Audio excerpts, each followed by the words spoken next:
Pisces, listen up. This message isn't just another hazy forecast you'll let slip through your fingers. This is an urgent summons from fate, a personal cosmic ultimatum delivered directly to your subconscious. Saturn, the great teacher and architect of reality, is concluding its strict audit in your sign, demanding reports and accountability for every unrealized dream. Simultaneously, Neptune, your mysterious ruler, lord of the ocean of illusions and higher meanings, is amplifying its call to a deafening crescendo. It is no longer content with subtleties and hints. The universe presents you with a stark choice. Either you materialize your deepest visions, or they will transform into a toxic fog that will poison your existence. The time for passively drifting has irrevocably passed. You are in a state of quiet, deep-sea stagnation. Around you lies a boundless ocean of possibilities, but it no longer beckons with a horizon. Instead, it frightens with bottomless, dark uncertainty. You are drifting in your own fog, woven from empathy for others' pain, from fragments of brilliant ideas that were never recorded, and from promises whispered to yourself and just as quietly broken. Your intuition, once a crystal-clear compass, is now clogged with the silt of others' expectations and your own fears. You are the guardian of incredible treasures sunken at the bottom of your soul, the keeper of maps that could lead to Atlantis. Yet you don't dare to even raise anchor. This paralyzing beauty of your inner world has become your coziest prison. And here is the main cosmic law taking effect right now. An illusion not brought into reality becomes poison. Sacrifice without purpose turns into self-destruction. The universe demands that you cease being a passive observer of your own dreams and become their active creator. The era of the empathetic rescuer, dissolving into others, is over. The era of the master materializer is beginning, one who builds bridges from the light of dreams into the dense world of matter. Any form of escapism will now lead not to solace, but to painful losses. The world no longer needs your unexpressed symphonies, it needs the scores. A cosmic push has already occurred or will in the coming days. It won't be an earthquake or thunder from a clear sky. Rather, it will be a crystal-clear, piercing sound in your underwater silence. A casually overheard phrase from a stranger that puts a puzzle piece into place in your mind. A glance at an old photograph that suddenly reveals the true cause of your longing. A piece of music that makes your soul vibrate with such intensity that ignoring this resonance becomes physically impossible. This will be a subtle, yet absolutely clear signal from outside, a point of no return, after which pretending you don't know what to do will be the greatest self-deception. In that moment, the external signal will trigger a deafening internal resonance. The fog in your mind will momentarily clear, and you will see your path with dazzling clarity. This won't just be a thought, but a deep cellular realization. This can't go on any longer. Suddenly, you will understand that all your fatigue, apathy, and melancholy are not inherent traits of your nature, but symptoms of unrealized potential. It will feel like waking from a long, lethargic sleep, when for the first time in years, you truly see your reflection and recognize not a victim of circumstance, but a hero who has waited too long for their moment. The universe sees and acknowledges the chronicles of your pain. It knows about every disappointment, every betrayal, every moment you were a life raft for the drowning, forgetting you were barely staying afloat yourself. You absorbed others' suffering like a sponge and carried the weight of worlds that were not yours. So know this, not a single tear was in vain. All this pain was an alchemical process. Every disappointment polished the lenses of your perception to incredible clarity. All your accumulated empathy has become not a curse, but high-octane fuel, capable of igniting your soul's engine and launching it into cosmic orbit. And here is the prophecy you are destined to fulfill. You are called to become the architect of the unseen. Your mission is to manifest to the world what previously existed only in subtle planes, in the realm of dreams, ideas, and the collective unconscious. You are to build tangible structures from intangible matter, create works of art that heal souls, launch projects based on principles of compassion, not competition, open spaces where people can connect with their true essence. You are a bridge between worlds, and it's time to open it to traffic. However, as soon as you grasp the magnitude of this task, an icy voice of doubt will whisper from the darkest depths. Who are you to claim this? What if the world rejects your gift? What if your fragile dream, upon encountering harsh reality, crumbles to dust? Wouldn't it be better to remain here, in the familiar and safe silence, where no one can judge or wound you? This fear of being seen, misunderstood, the fear of failure. This is the last guardian, protecting the gates of your old prison. It will convince you that the illusion of safety is more precious than the reality of achievement. To conquer this guardian, embrace your archetypal role. You are not merely a dreamer. You are a dream cartographer, a divine designer. Your strength lies not in floating in the clouds, but in seeing blueprints where others see emptiness. You are capable of capturing the subtlest vibration of future harmony and translating it into the language of forms, sounds, and words. Your sensitivity is not a weakness, but the most precise navigation instrument. Stop apologizing for your depth. Recognize it as your primary tool. Your destiny is not to flee the world, but to transform it, bringing a piece of your soul's oceanic wisdom into it. Embracing this path doesn't require grandiose feats. It begins with one simple, yet conscious step. The moment you, hearing the call and overcoming doubts, do what you've put off for years.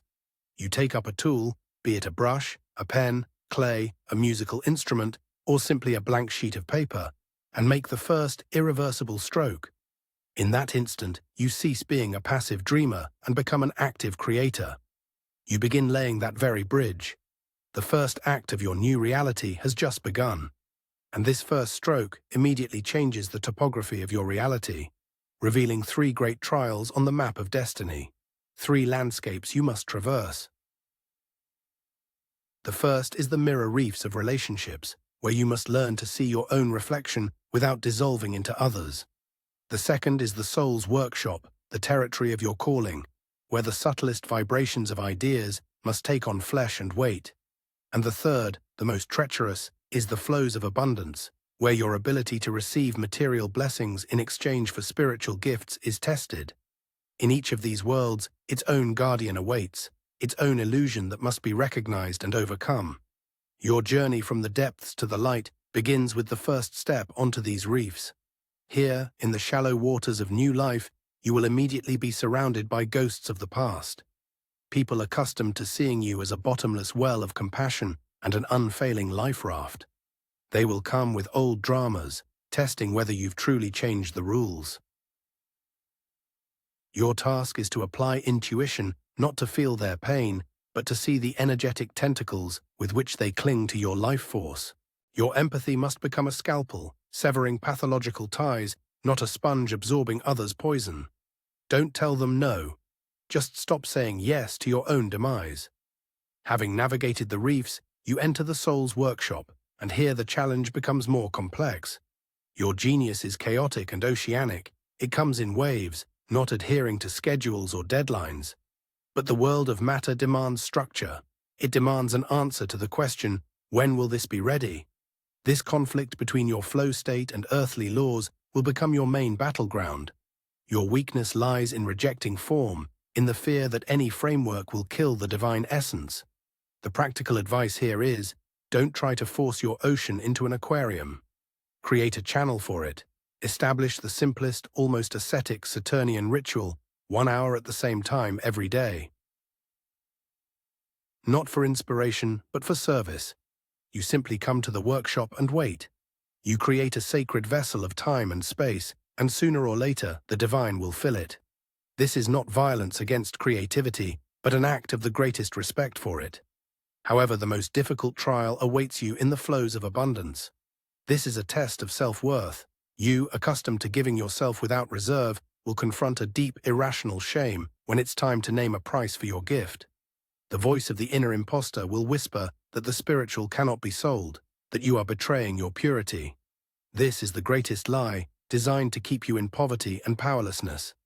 The advice here requires stepping beyond logic. Set a price for your work that makes you feel a little uncomfortable, that seems too much to you.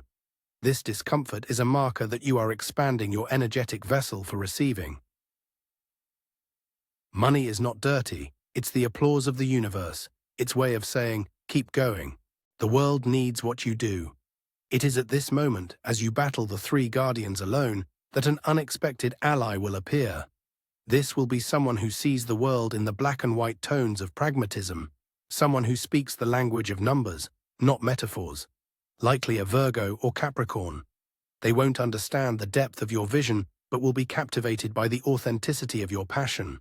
They will be your hands, where you only have wings. They will build the budget for your cathedral and remind you to pay the bills while you pray. Do not reject them for their groundedness. They are sent by Saturn so your Atlantis doesn't sink again. In your darkest hour, when even this ally seems powerless, remember the gift of your celestial patrons. Neptune gives you the key to the sacred mist, the ability not to flee reality, but to consciously dissolve its boundaries to see the higher order beyond chaos. And Jupiter bestows upon you the compass of unwavering faith, an inner knowing that even falling is part of flying.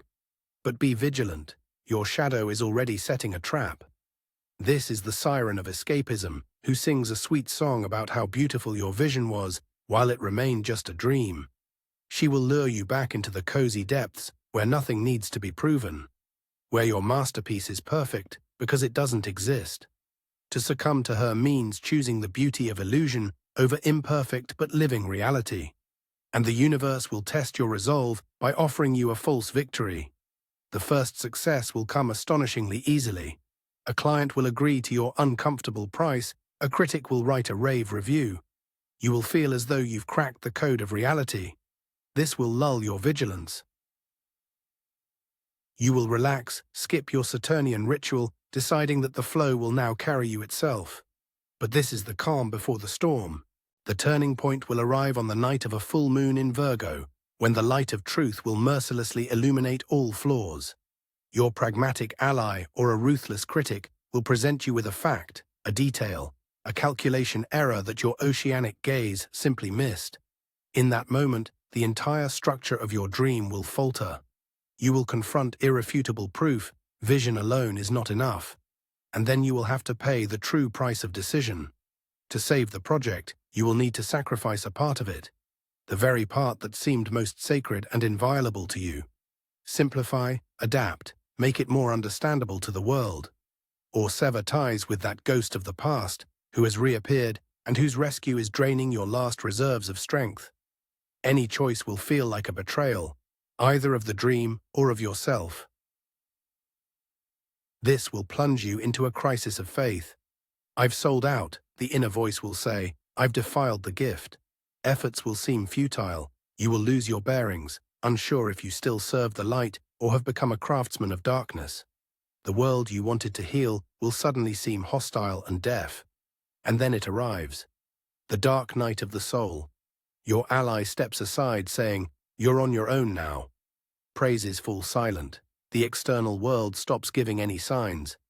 You are left alone with the disfigured, as it seems to you, corpse of your great dream and your main existential fear as a Pisces, the fear that there is no divine plan, that the ocean is empty, that you are just a lonely drop in a soulless cold void, and all your visions, all your depth, just self-deception, an elaborate defense mechanism against overwhelming cosmic loneliness. And in this deafening silence, where there is neither God nor devil, but only ringing emptiness, you remember. Not a thought, but a feeling. You remember the gift of your patrons. Neptune's sacred mist is not a veil to hide from the world, but a lens that allows you to see through dense matter into its true vibrational essence. Jupiter's compass of faith is not a device that points the way, but an inner gyroscope that maintains the soul's balance when the whole world turns upside down. And insight comes like a quiet dawn after an endless night. You failed not because your dream was wrong, but because you tried to build a cathedral from skyscraper blueprints. You tried to prove the ocean's value by selling water in glasses. Your new strategy is born from this wisdom. Stop justifying the gift and start creating conditions in which it will manifest its power. You are no longer a vendor, you are the guardian of the source. Your true purpose, your symbolic grail, now gains crystal clarity. It is not a successful project, not recognition, nor wealth. Your mission is to create a living map of the invisible world. An artifact, be it a book, a music album, a series of paintings, or a healing space, that will allow others to journey to their own inner ocean and confirm it's not empty.